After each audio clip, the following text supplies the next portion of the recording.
بسم الله الرحمن الرحيم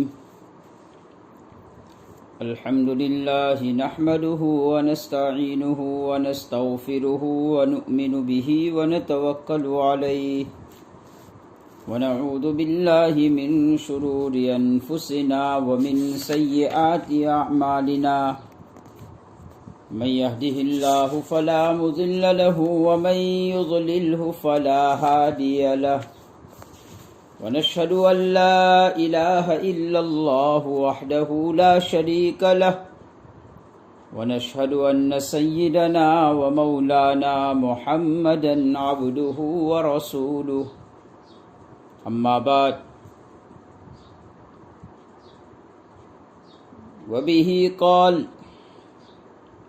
قال رسول الله صلى الله عليه وسلم إلا أربعة فقلنا يا رسول الله من هم؟ قال مدمن خمر وعاق لوالديه وقاطع رحم ومشاحن. قلنا يا رسول الله ما المشاحن؟ قال هو المصارم إلى آخر الحديث أو كما قال عليه الصلاة والتسليم.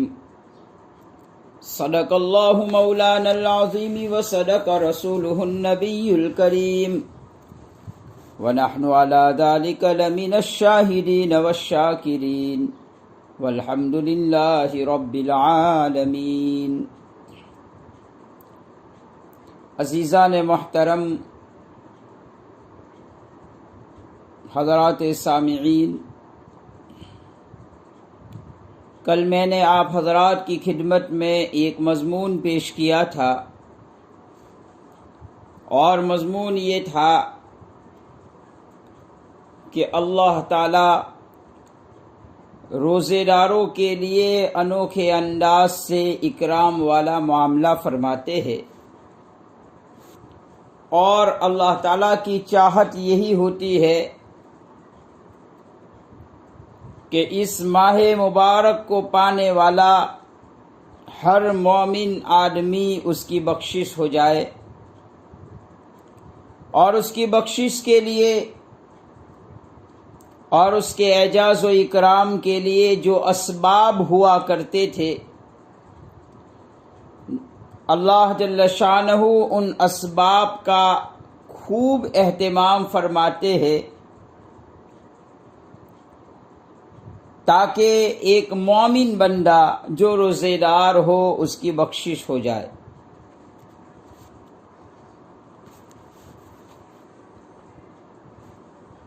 لیکن اسی حدیث میں آگے 4 بدنصیب لوگوں کا تذکرہ ہے جن کی رمضان المبارک میں بھی بخشش نہیں ہوتی، وہ جہنم سے خلاصی نہیں پا سکتے، ان کی لیلۃ القدر میں بھی بخشش نہیں ہو سکتی، ان کی جبرائیل علیہ السلام کے ان کی دعا پر آمین کہنے کے بعد بھی بخشش نہیں ہو سکتی۔ ایسے 4 بدنصیب ہے، یعنی یہ 4 کام کرنے والے لاکھوں لوگ ہوں گے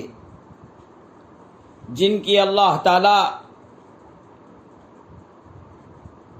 بخشش نہیں فرمائیں گے، اور جن میں یہ 4 برائیاں پائی جائے گی وہ بخشش سے رہ جائیں گے۔ فَقَالُوا مَنْ هُمْ هَؤُلَاءِ الْأَرْبَعَةُ؟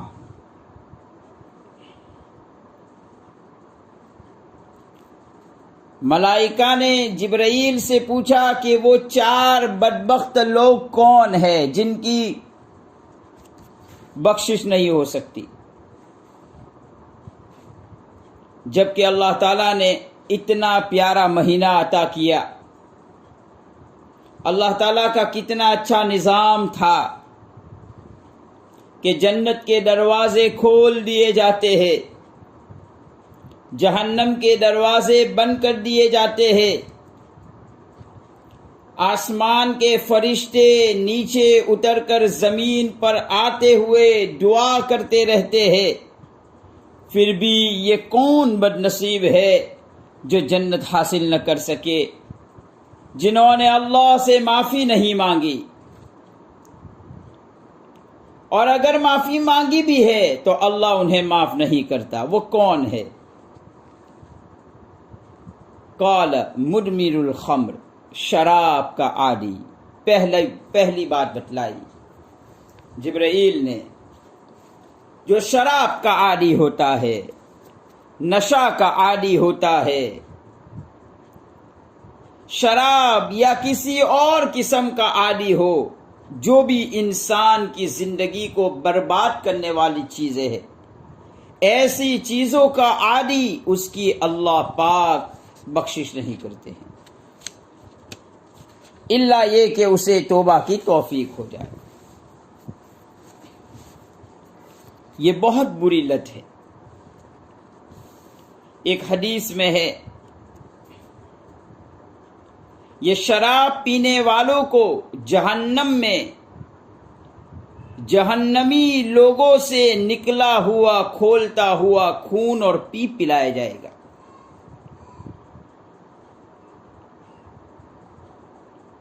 طینۃ الخبال وہی چیز ہے، جہنمی لوگوں سے نکلنے والا خون اور پیپ، اور وہ بھی کھولتا ہوا گرم گرم ہوگا۔ کہا جائے گا یہ تمہارے اس گناہ کی سزا ہے جو تم دنیا میں کیا کرتے تھے۔ اسی لیے نبی اکرم صلی اللہ علیہ وسلم نے شراب کی قباحت اور برائی کو بیان کرتے ہوئے فرمایا کہ خمر یعنی شراب یہ ام الخبائث ہے، تمام گناہوں کی جڑ ہے۔ جب آدمی شراب پی لیتا ہے تو نہ جانے وہ کئی طرح کے گناہ میں ملوث ہو جاتا ہے۔ اسی لیے نبی اکرم صلی اللہ علیہ وسلم نے ارشاد فرمایا، شراب تو بہت سے گناہوں کو جمع کر کے لے آتا ہے۔ ایک جگہ اللہ کے نبی علیہ السلام نے ارشاد فرمایا، شیطان تمہارے درمیان نفرتیں اور عداوتیں ڈالتا ہے، خاندانوں کی جڑوں کو کاٹتا ہے، اس کے لیے کیا چیز ہے؟ پھر فرمایا وہ شراب ہے، شراب سے خاندان کٹ جاتے ہیں۔ اس لیے کہ جو شراب کا عادی ہوتا ہے وہ اچھے برے کی تمیز کو کھو بیٹھتا ہے۔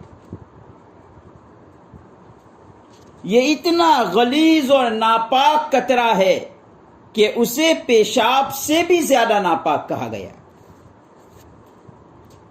بدن اور کپڑوں کے ساتھ لگ جائے تو دھوئے بغیر نماز نہیں ہوگی۔ تو جو بد نصیب اسے پینے کا عادی ہے، اس کو کیا طہارت اور پاکیزگی حاصل ہوگی؟ اس کا دل کیسے صاف ہوگا؟ اسے اللہ کی معرفت کیسے حاصل ہوگی جس نے اپنے منہ اور پیٹ کو خراب کیا ہو؟ اللہ نے تو انسان کے منہ کی حفاظت کی ہے۔ عزیز دوستو، حدیث قدسی میں ہے، جب بندہ رحم مادر میں ہوتا ہے، ماں کے پیٹ میں ہوتا ہے، تو اللہ تعالیٰ نے ماں کے پیٹ میں اس کا نظام خوراک کا جو بنایا وہ ماہواری خون کا بنایا۔ لیکن آپ غور کریں کہ اس خوراک سے اس کا نشو و نما تو ہو رہا ہے، اس کے جسم کی پرورش تو ہو رہی ہے، لیکن اس خوراک کا نظام اللہ نے ناف کے ذریعے سے جاری کیا، منہ سے نہیں کیا، اس لیے کہ آگے چل کر اس منہ سے اللہ کی تعریف بیان کرنا ہے۔ آگے چل کر اس منہ سے اللہ کا قرآن پڑھنا ہے، اللہ کا ذکر کرنا ہے، تو اللہ تعالیٰ نے رحم مادر میں اس منہ کی حفاظت فرمائی ہے۔ جو آدمی اس منہ کو، زبان کو شراب سے گندا کرے گا، اس کی بخشش کیسے ہو سکتی ہے؟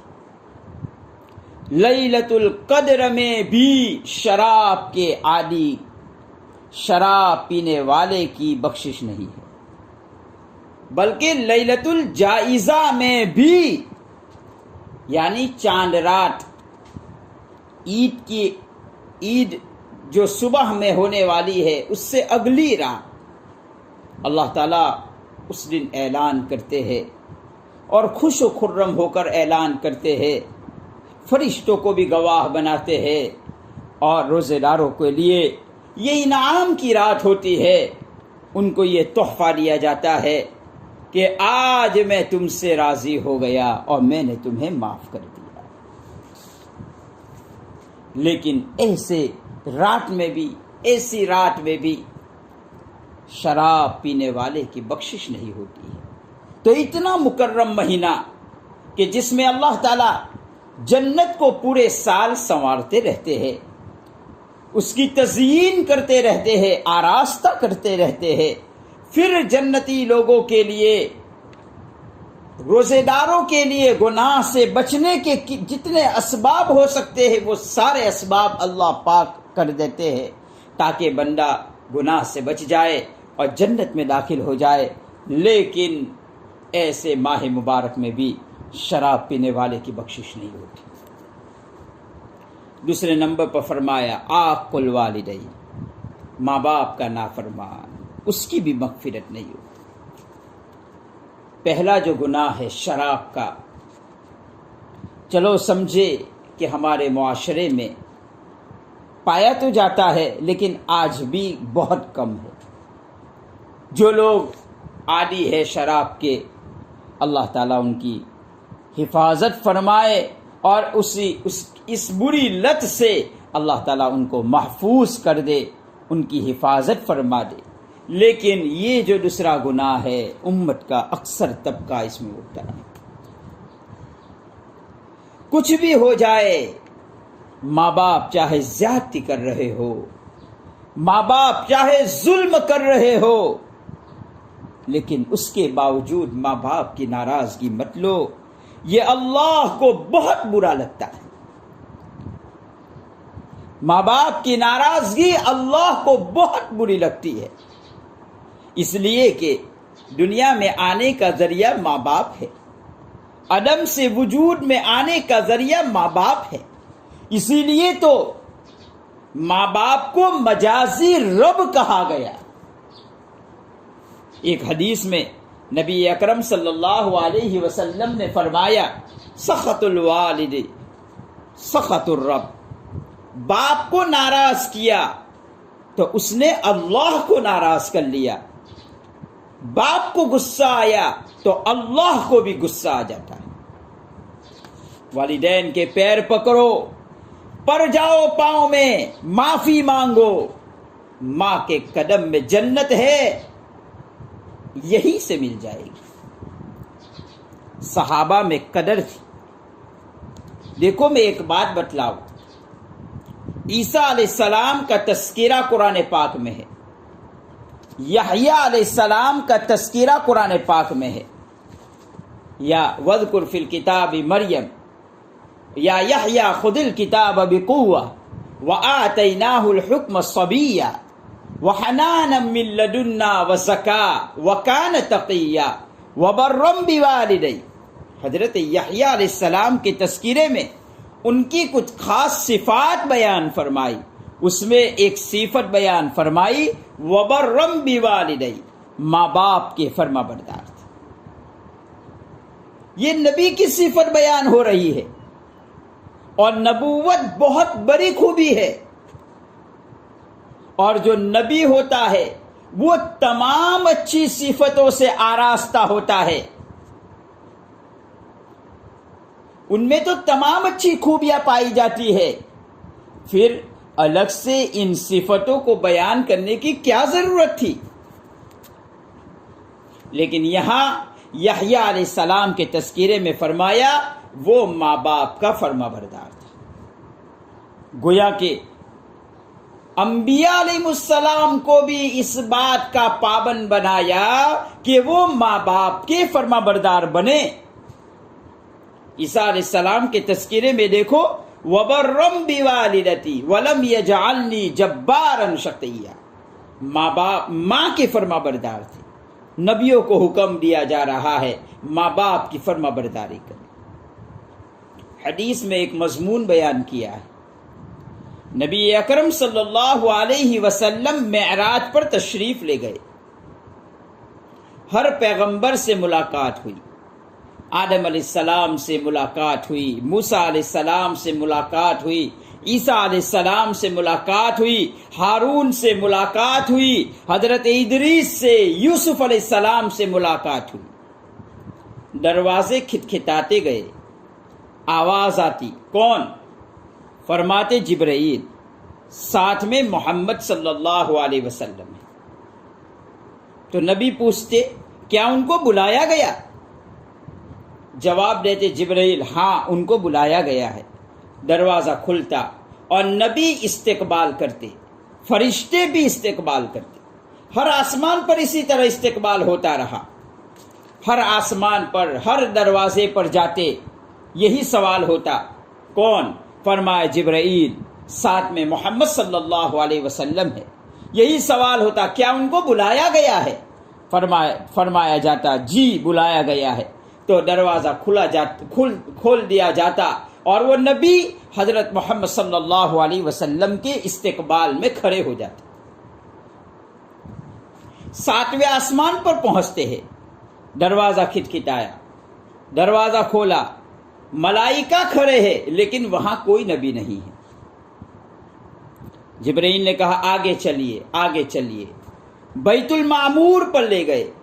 یہ بیت اللہ کی سدھ پر آسمان میں ایک اللہ کا گھر ہے، فرشتے اس گھر کا طواف کرتے ہیں۔ حدیث میں ہے جس فرشتے نے ایک بار طواف کر لیا ساری زندگی اسے طواف کرنے کا موقع نہیں ملتا۔ بیت المعمور کے اوپر جب پہنچے تو ٹیک لگا کر ایک بزرگ بیٹھے ہوئے تھے۔ مجھے حکم ہوا، جبرائیل کہتے ہیں، ان کے پاس جاؤں اور مصافحہ کر کے آوے، ان کے پاس جاوے اور مصافحہ کر کے آوے۔ نبی اکرم صلی اللہ علیہ وسلم فرماتے ہیں میں چلا گیا، میں نے مصافحہ کیا اس بزرگ سے، لیکن وہ اپنی جگہ سے نہیں ہٹے، بیٹھے بیٹھے ہی مصافحہ کر لیا۔ پوچھا گیا، محمد صلی اللہ علیہ وسلم نے پوچھا یہ کون ہے؟ جبرائیل۔ فرمایا آپ کے دادا ابراہیم ہے۔ پھر نبی اکرم صلی اللہ علیہ وسلم نے پوچھا پہلے تو سب نبی دروازے پر استقبال میں کھڑے ہو جاتے تھے، یہ تو اپنی جگہ سے اٹھے بھی نہیں۔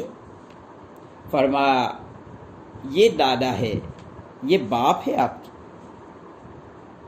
بتایا جا رہا ہے اس حدیث سے آپ اشرف الانبیاء ہے، آپ ختم الانبیاء ہے، لیکن باپ ہونے کی وجہ سے رشتہ ان کا بڑا ہے۔ یہ رشتہ داری سمجھانا مقصود تھا کہ باپ اور دادا کا کیا مقام ہوتا ہے۔ جبرائیل نے یہ بات بتلائی، ابراہیم علیہ السلام کو دروازے پر کیوں کھڑا نہیں کیا گیا، اور محمد صلی اللہ علیہ وسلم خود مصافحہ کر رہے ہیں۔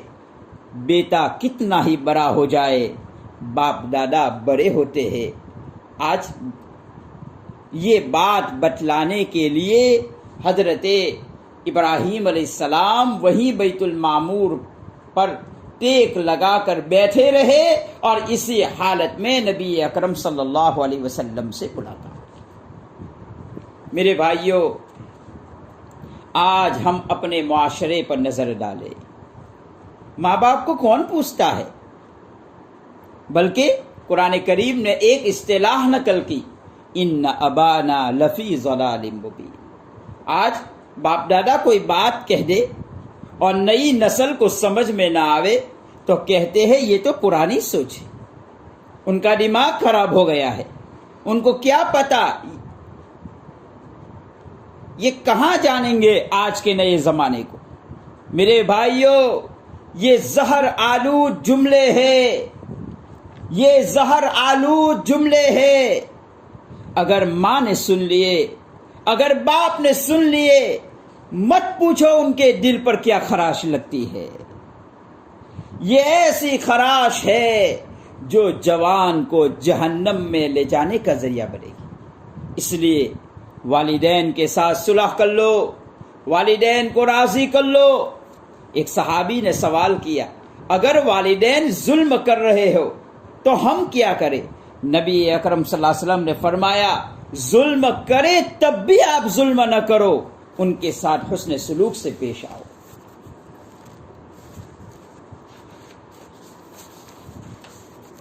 حدیث میں آتا ہے، یہ بوڑھے والدین نہ ہوتے، یہ بے زبان جانور نہ ہوتے، اور شیرخوار بچے نہ ہوتے تو اللہ کا عذاب اتر چکا ہوتا اور تم ہلاک ہو چکے ہوتے۔ والدین کے ساتھ حسن سلوک کر لو، اللہ سے بخشش مانگو، مغفرت مانگو۔